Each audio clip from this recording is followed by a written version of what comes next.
Olá, este é o grande round do Hospital de Clínicas na sua versão interativa 2015, em colaboração com a Faculdade de Medicina da Universidade Federal do Rio Grande do Sul. Você deve ter observado que as mulheres têm iniciado o processo gestacional mais tardiamente.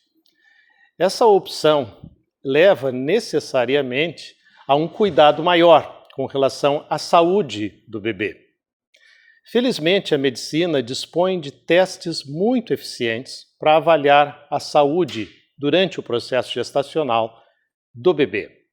Para essa questão, nós trouxemos a participação do Dr. José Antônio de Azevedo Magalhães, que é professor do Serviço de Ginecologia e Obstetrícia do Hospital de Clínicas e URGS, e da doutora Maria Tereza Vieira Sanseverino, que é médica do Serviço de Genética do Hospital de Clínicas.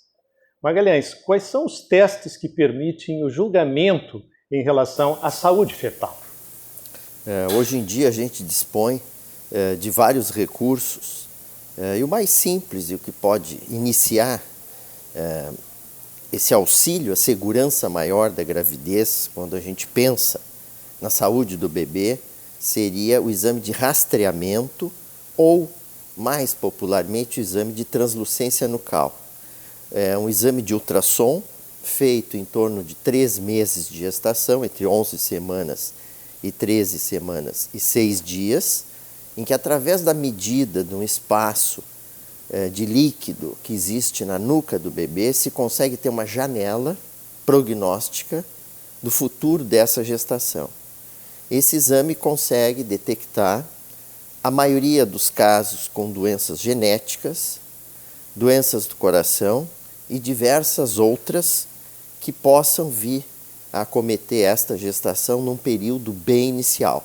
Então, por ser um exame simples, mas que deve ser adequadamente realizado, poderia ser o primeiro passo para se ter uma certeza da saúde fetal. E qual a segurança desse exame? Ele tem um índice de especificidade alta? Como ele se comporta em relação assim, a poder transmitir para a mãe uma segurança maior ou menor? Chega a lidar com aspectos percentuais? Esse exame, ele primeiro vai calcular o risco pela idade materna e a seguir, depois de identificar vários marcadores, eu mencionei um, que foi a translucência nucal, existem outros, como o osso do nariz, por exemplo, calcular um risco corrigido para aquela gestante, para a sua idade e para a gravidez. A sensibilidade do exame, a capacidade diagnóstica é em torno de 3/4 dos casos, 75%. Então, ele tem limites e deve ser bem interpretado para que se possa colher o seu resultado. É importante que as pessoas saibam que os testes normalmente são presuntivos, eles não fazem diagnóstico em 100% das situações, né? Por isso que as pessoas costumam trabalhar de maneira interdisciplinar. Quer dizer, a obstetrícia trabalha muito junto com a genética, e a genética nos ajuda em relação ao aconselhamento nessas situações, não é, Maria Tereza? Exatamente. O ideal até nessas situações é o planejamento da gestação, no sentido assim de já saber quais são os exames que vão ser necessários ou se aqueles exames que estão sendo feitos são suficientes. Ou, por exemplo, assim, uma translucência nucal aumentada. Então, o que isso vai identificar? A gente sabe que o risco principal é para a síndrome de Down, que justamente nessa questão da idade materna é a condição mais frequente. Mas tem outras coisas, como o Dr. Magalhães já falou, que a gente também vai ter que pensar em termos de cardiopatias congênitas, de outras malformações. Então, e é importante na avaliação da gestante identificar assim, existem outros fatores de risco para outras condições que vão ser necessários exames adicionais, ou pela história familiar, ou por algum tipo de risco individual de doença ou exposição a medicações. Essas intervenções, elas são preventivas, né? Na sua maioria. Na sua maioria são preventivas, né? Ou pode ser uma prevenção secundária já em função de uma situação que já está em andamento, né? Então, assim, é importante, por exemplo, desses exames que são considerados de triagem, né? Uma sensibilidade de 75%, quer dizer, a gente pode necessitar de exames realmente confirmatórios, né? E aí eu acho que entra também a questão de... E aí quais são esses exames confirmatórios? Quer dizer, quando a genética nos aponta para um risco maior, esses exames acabam sendo realizados também. Com que objetivo, Magalhães?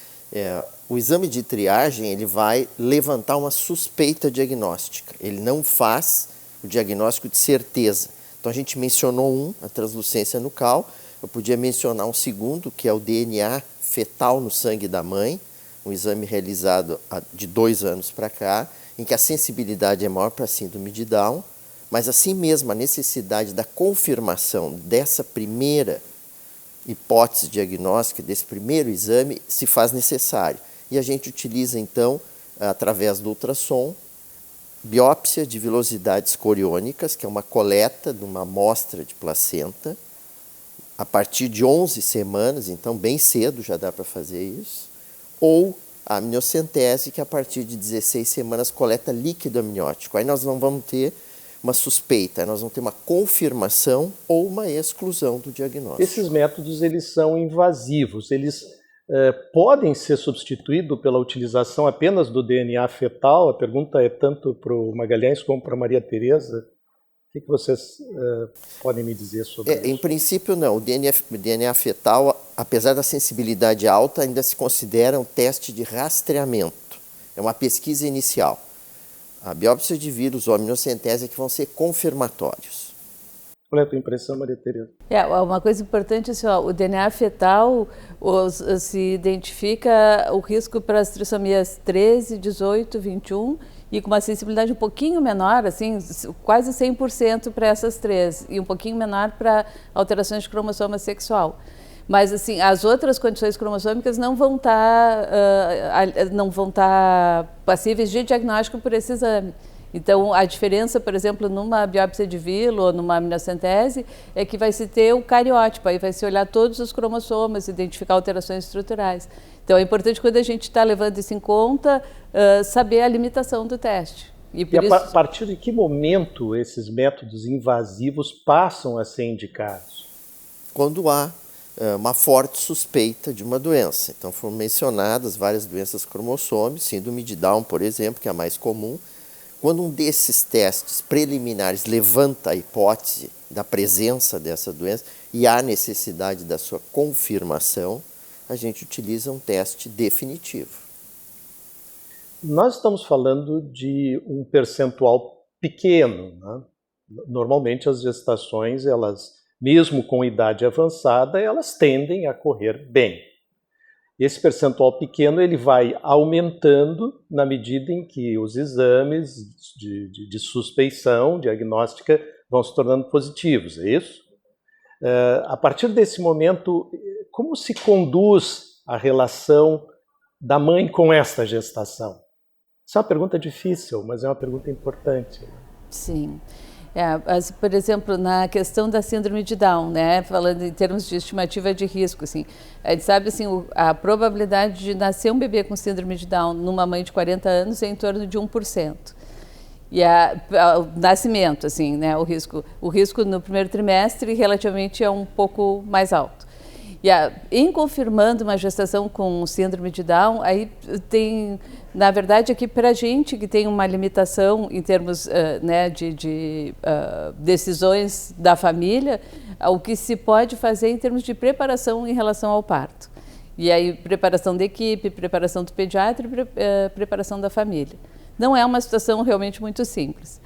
Mas o que eu acho que tem também a questão inversa, assim, que a grande maioria dos casos a gente vai tranquilizar e vai permitir que aquela mulher que a priori estava numa preocupação, numa ansiedade elevada, tenha uma gestação mais tranquila, possa realmente se vincular melhor ao bebê. Então, quer dizer assim, a grande maioria dos casos, a função social, vamos dizer assim, dos testes é tranquilizadora.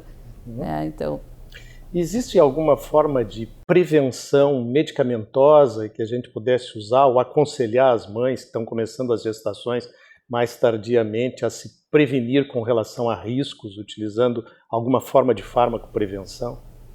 Sim, na verdade essas medidas são recomendadas de prevenção de defeitos congênitos e anormalidades fetais em geral para qualquer idade. Então a gente sabe que assim, a coisa número 1, assim, o ideal é planejar a gestação, porque a gente sabe assim que o período mais crítico da formação do bebê, a mulher ainda nem sabe que está grávida. Então assim, antes do atraso menstrual já está acontecendo o fechamento do tubo neural. E se demonstrou assim que o uso de ácido fólico antes da concepção, né, quer dizer, já engravidar em uso de ácido fólico, diminui muito a recorrência de um defeito de tubo neural e diminui a ocorrência primária. Então, a recomendação é que todas as mulheres em idade fértil, sem anticoncepção, usem o ácido fólico.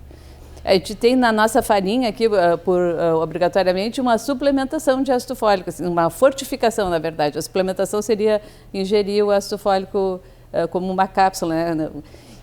Mas essa dose ainda ela é baixa, né? E depende de consumo. E, efetivamente, o ideal é usar o ácido fólico. E a outra questão que a gente sabe, assim, tem uma série de exposições ambientais, hábitos sociais, como o álcool, por exemplo, que vão lesar o embrião, né? Então, o ideal é que a mulher que está em planejamento de gestação considere que possa estar grávida a qualquer momento e evite esse tipo de exposição. Já né? comece a fazer a abstenção do álcool. Do álcool e de outras drogas, e se tem alguma medicação de uso crônico que já veja, assim, pode ser indicado essa, tem outra que é mais segura, então toda essa questão do planejamento, né? E até do aconselhamento genético, quando tem uma história familiar de algum tipo de anormalidade, alguma questão para se estimar riscos e aí, a partir dos riscos, o que fazer para a prevenção. Bom, esta semana nós estamos, então, iniciando a discussão sobre saúde fetal. A doutora Maria Tereza Vieira Sanseverino e o doutor José Antônio de Azevedo Magalhães vão estar à disposição pelo período de uma semana para ouvir as suas perguntas, responder seus questionamentos. Por favor, façam seus comentários. Dessa maneira, vocês ajudam o objetivo desse programa, que é levar a medicina para a sociedade. Eu sou James Fleck, em nome do Hospital de Clínicas, agradeço a atenção de todos vocês.